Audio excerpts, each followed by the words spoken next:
What's up, everyone? Welcome to the Noizze Podcast, part of the Noizze Podcast Network, sponsored by Stereo Brown Records and brought to you by Noizze.co.uk. I'm your host, slash your boy, Chris Pugh, and I'm joined by a very good friend and Miss Senegal himself, Samuel Lewis. Mate, we just recorded a review of the new Dawn Ride album. How are you? Well, I'm very much looking forward to this one as well. Yeah, this is an interesting one. As those watching can see, the title of this episode is a review on the new August Burns Red record, Death Below. Before we get into that album, we should tell you who we are. We're at least a fortnightly rock and metal podcast. We usually come to you at least once within a fortnight talking about a record that we have found particularly interesting that we'd like to discuss.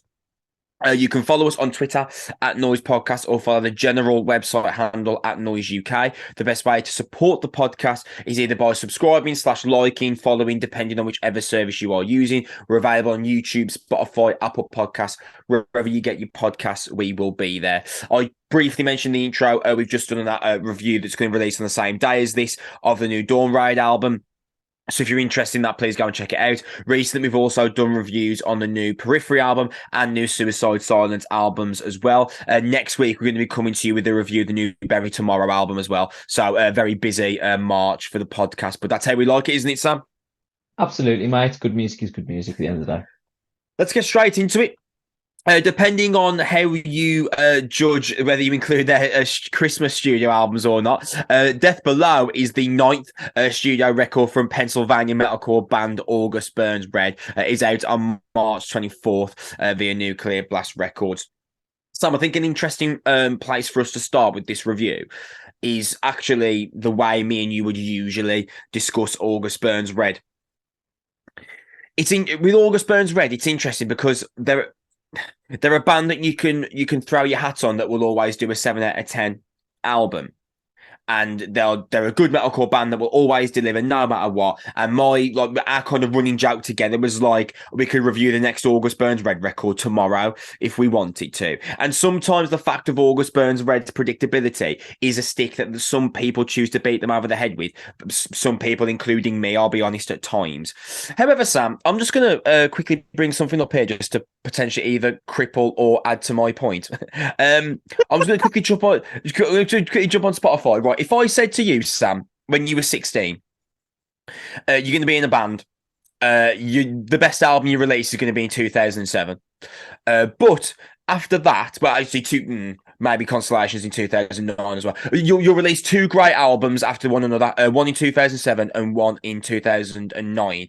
After that, you'll just be like your 7 out of 10 dependable band that plays pretty much the same music for the next 8 albums. You'll get 800. The reason why I brought this up, 861,000 monthly listeners on Spotify. Perhaps that's conflated because there's new album, new singles. So let's just take 200,000 away from that, just for the sake of argument. So you'll get 650,000 monthly listeners on Spotify. You'll be an academy-sized band, and you will always be looked to as one of the front runners, as one of the dependable greats of particularly the genre, in this case metalcore. I feel like you'd snap my hand off, and I feel like 99% of August Burns Red's listener base would also snap my hand off. What are your thoughts? Yeah, you've just defined what success sounds like. Yeah, yeah. It's funny, isn't it, that? It is.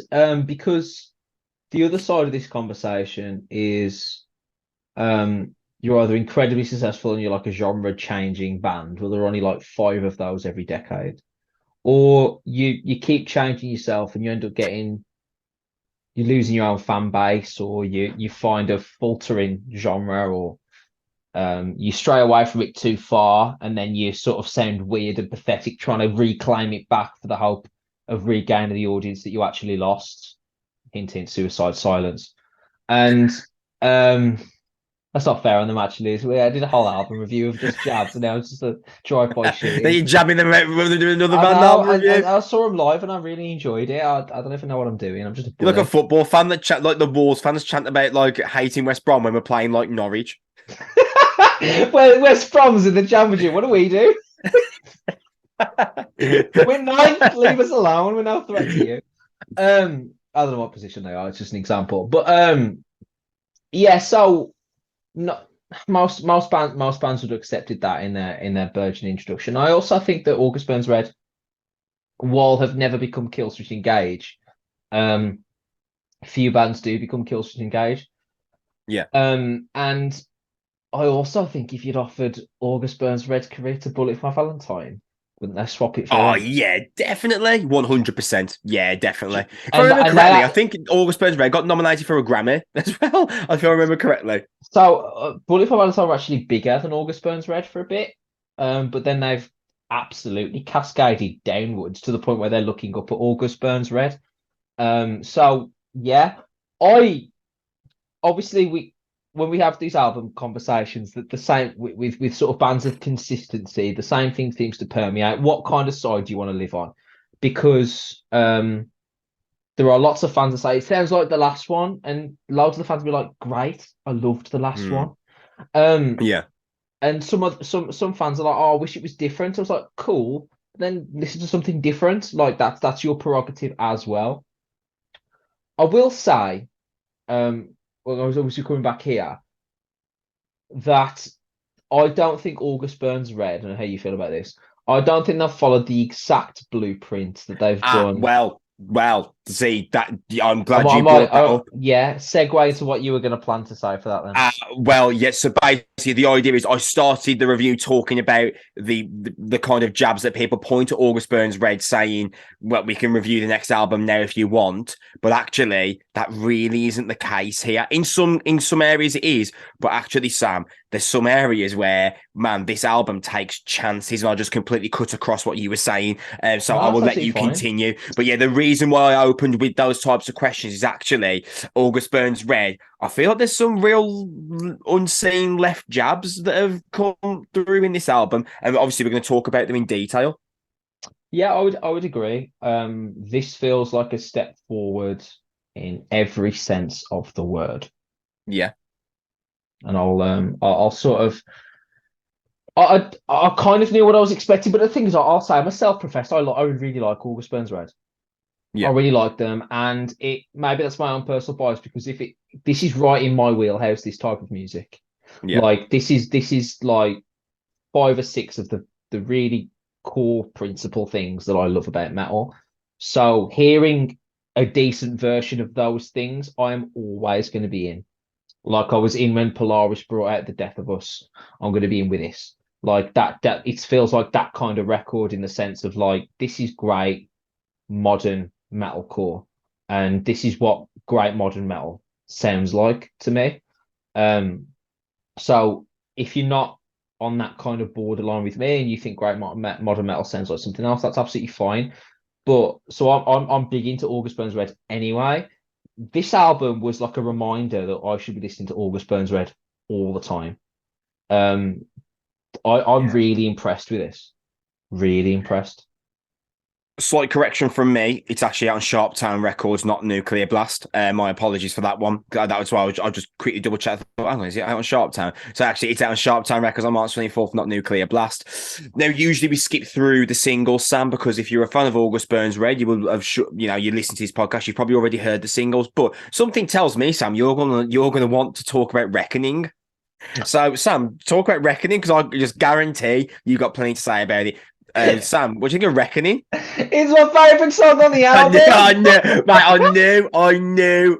Absolute Oh, bro, stone-clad guarantee. I was like, it's Reckoning's a single. There's no way Sam isn't going to talk about this song. It's featuring Spencer Chamberlain from Under Oath. Which obviously, I really like August Burns Red. I love Under Oath. So, yeah, Reckoning is a fantastic time for me to be alive.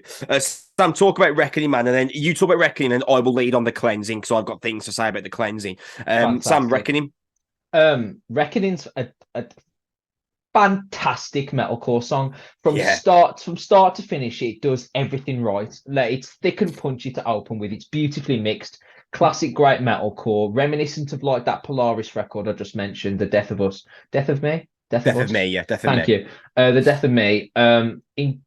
Immediately, like what we're doing at the start of the album, sort of saving the breakdown groovy section to the end. That they abandon that entirely. They sort of get right into it in the sort of first minute and a half, and then what they're brilliant at, August Burns Red, is these transitions and Yeah. the beautiful transition into these harmonizing guitars, just beautiful guitar work. right into this clean section with grace note drums, and then the ending. The last minute and a half, maybe 2 minutes, maybe even 3 minutes, where it feels like it's a breakdown for the entire section, but there are four different variants of that particular breakdown with guitars running in and out, in and out. It's just perfectly condensed metalcore from start to finish. Th- this is just for this genre, it's as good as this gets in 2023. If this is the pinnacle of great metalcore right here, that the songwriting, the chorus levels, the punch, the just the architecture of the song, the way that it's constructed and fit together is beautiful.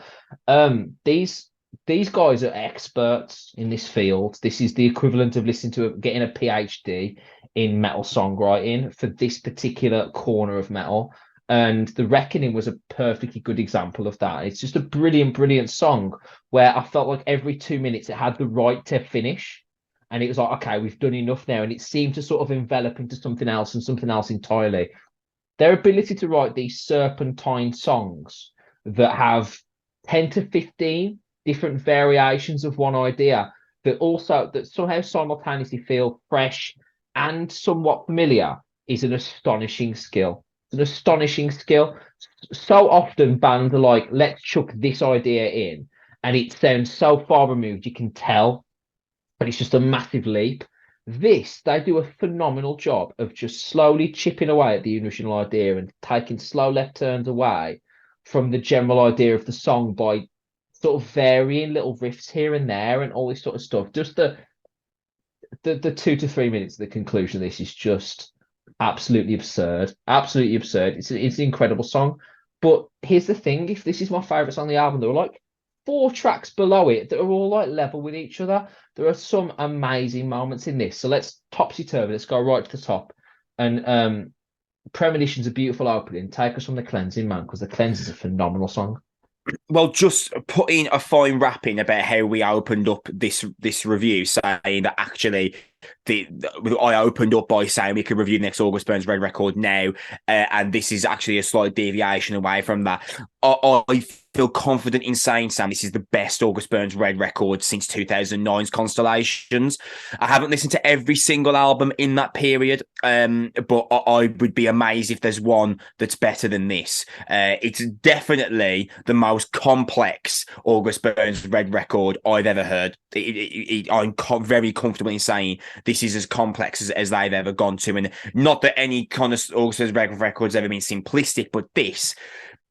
There's two, with Reckoning being one of them. We've got two 7.5 minute plus songs on this album, The Cleansing being the other one. The Cleansing, just this almost 8 minute skyscraping epic of a song, and I don't think I've ever said that about an August Burns Red, a skyscraping epic. It's got this huge blasting drum opening, a beautiful lead riff behind Jake's screams, feeds into this almost like kind of black metal like atmosphere.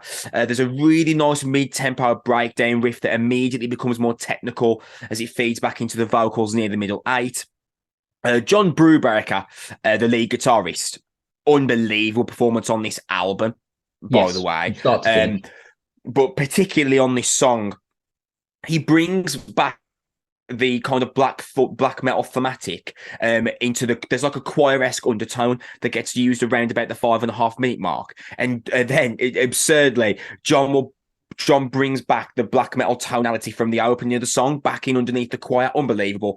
These kind of mountain scaling heights are hit in the climax, which I don't think I've ever really seen August Burns Red do to this level before, as I mentioned. It's like a progressive metalcore song. If Periphery wrote this, we'd have said, yeah, man, Periphery at it again. You know, this could have been Well on said. P5, really.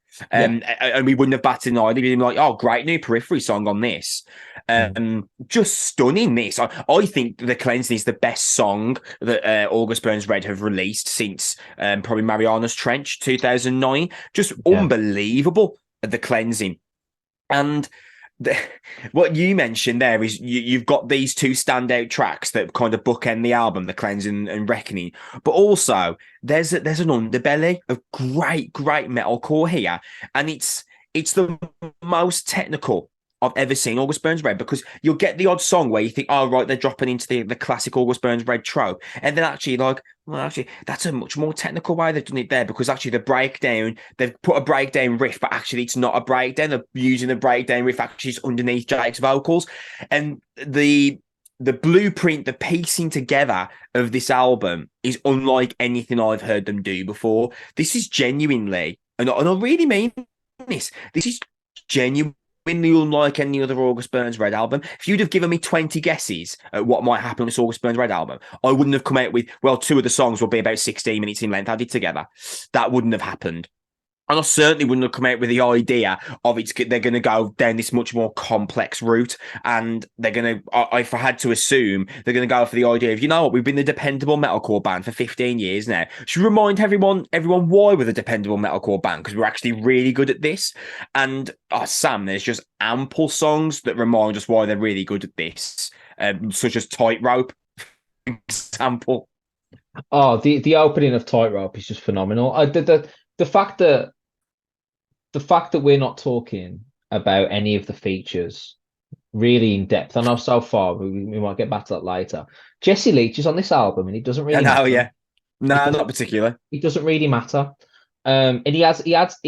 Actually, it's rarely a feature that doesn't feel like the band had to completely adjust their style to just fit this random person in, and then go back to what they normally do after the person leaves. It actually works. Almost sounds like they wrote the song with him. What a novel concept. But I want to talk about the opening of Tightrope.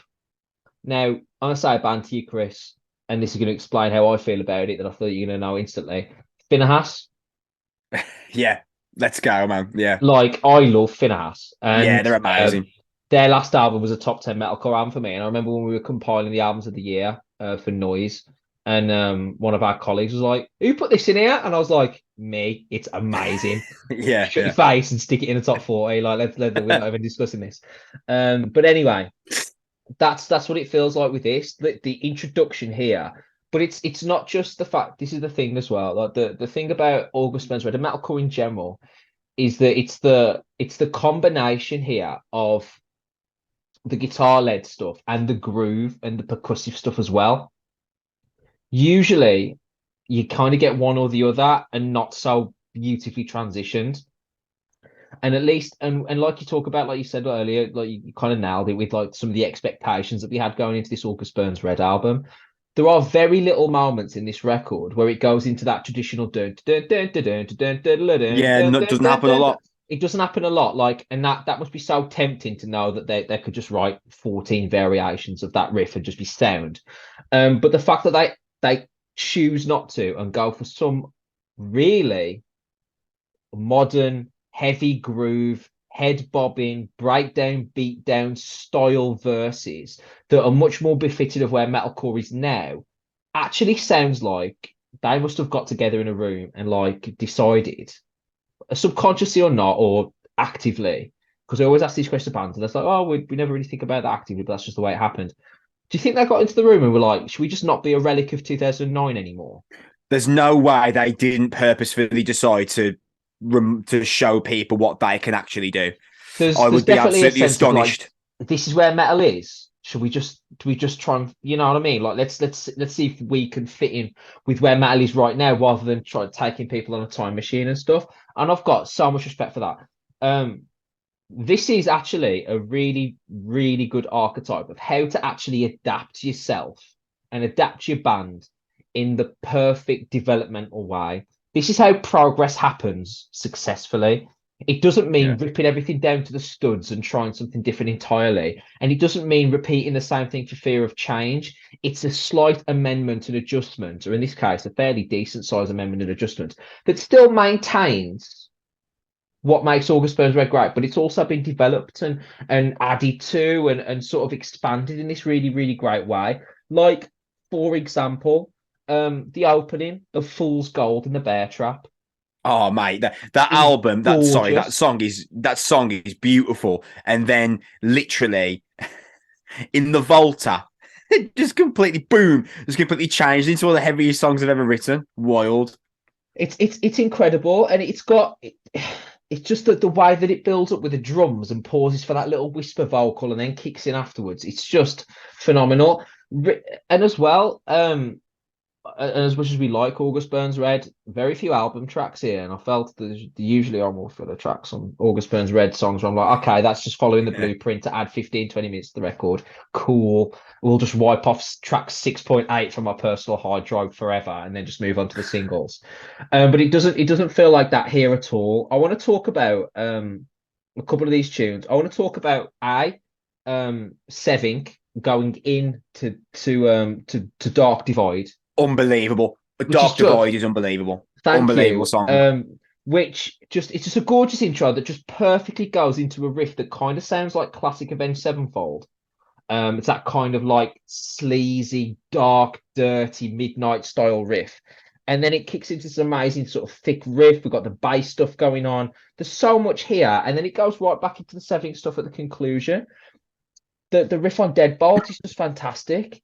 The the conclusion of this album with the abyss, with the lovely dystopian beginning and stuff. There's so much to this where it's like not only is this out of what I'd expect for this band, this is as good as modern metal can sound in 2023 without feeling like it's a complete shift away from anything that went on in 2021, 2022. It feels like a logical step forward for a band that we clearly had decided up until this point that no more steps forward were to be made. Yeah. That sideways only was the way this band were going to move through life, sort of curtailed on the edges of nostalgia, hoping for like memories and 10th anniversary gigs to sort of keep them going and stuff. The fact that they've come back with an album like this, that if this came out in 2011, August Burns Red are like huge, Yeah, by the way, definitely. Definitely. because they're like Definitely. changing the game and moving metalcore forward in a way that I didn't expect.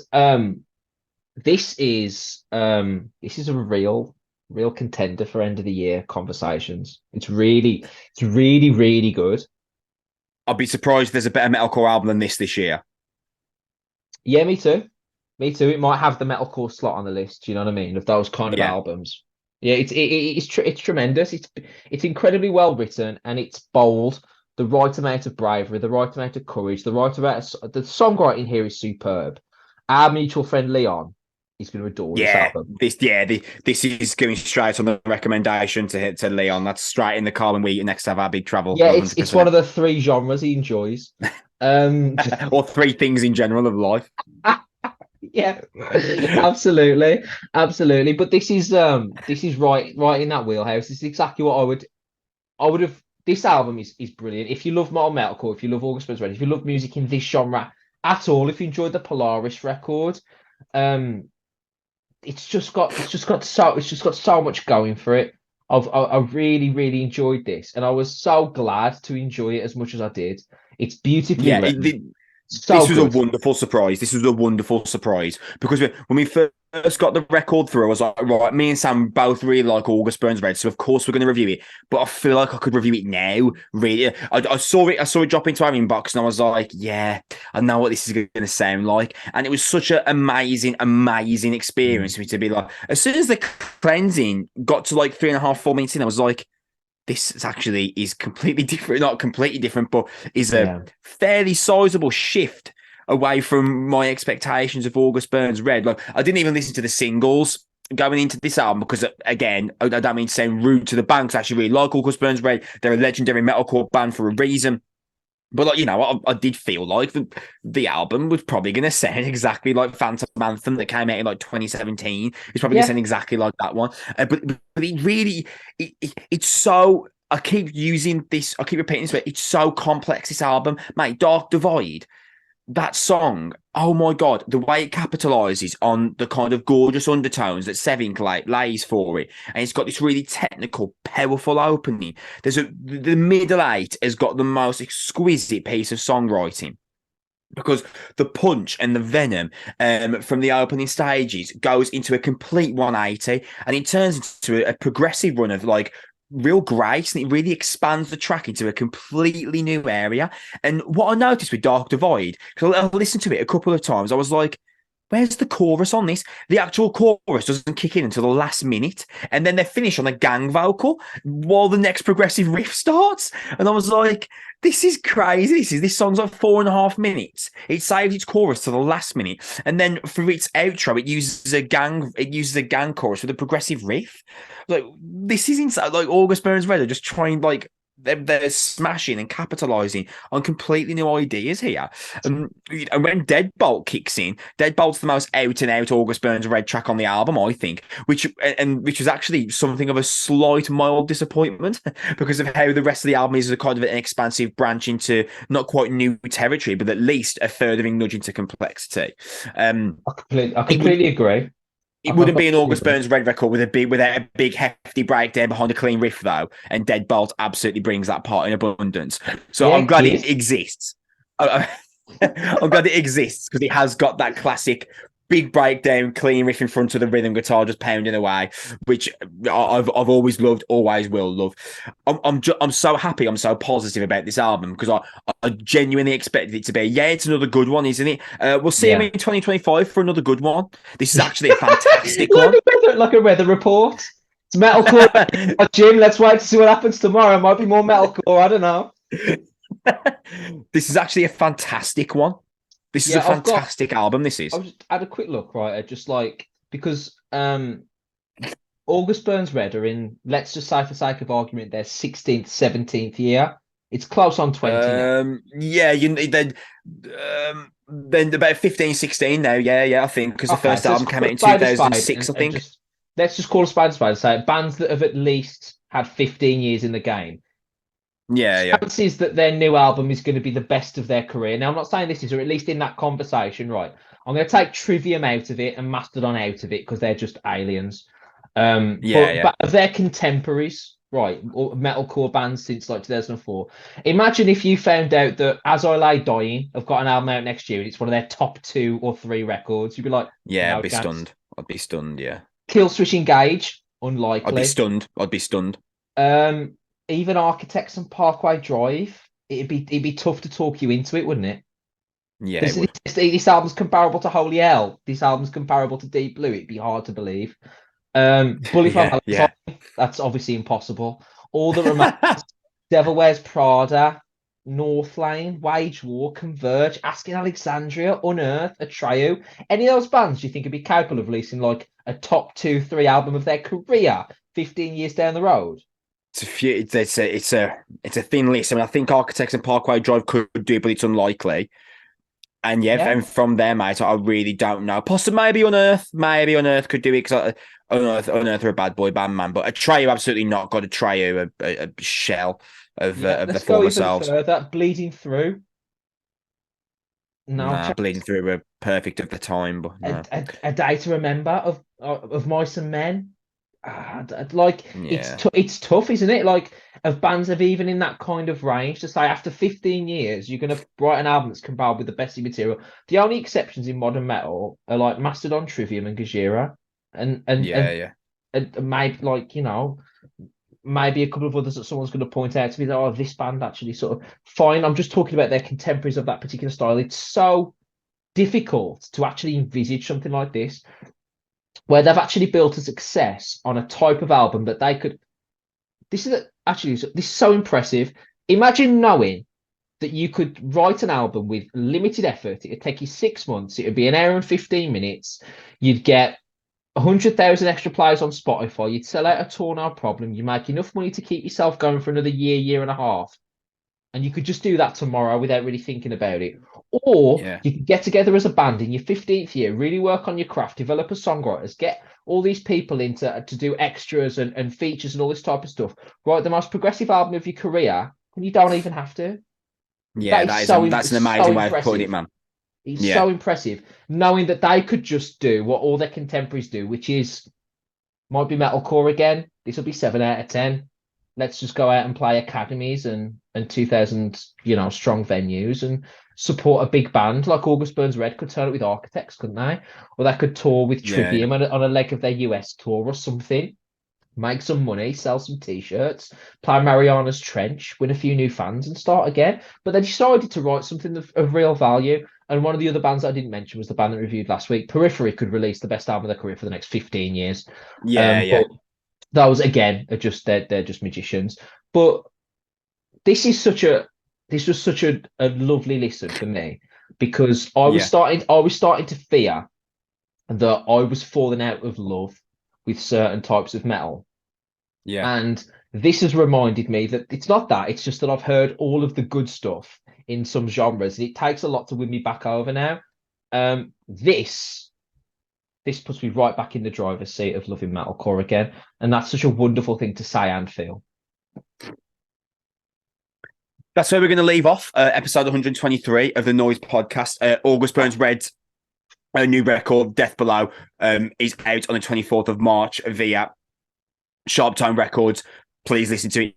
It's amazing. The band I've always liked, I've always really liked August Burns Red. They have my full respect and admiration. I will happily say that I was wrong when we reviewed their last album, which came out in 2020. I think it was called Guardians, if I remember correctly. As we finished off that review, I've got no doubt I made some kind of comment about, yeah, we'll see August Burns Red in 2 or 3 years. It'll be another good one. And we'll say the same things over and over again. I was wrong. 100%. This is a fantastic, progressive, interesting, complex, beautiful album. And I think it'll be very difficult for a metalcore album to come out this year that is better than this one. You can support us by liking / subscribing, depending on whichever service you are using. Follow us on Twitter at Noizze Podcast. Follow the general Noizze handle at Noizze UK. We're going to be back next week talking about one of August Burns Red contemporaries, funnily enough, Bury Tomorrow. So that's going to be interesting to compare that new Bury Tomorrow album to this August Burns Red record. We shall see. Thank you very much for listening. We really appreciate your support. We'll see you next week for a Bury Tomorrow review. We love you. Bye.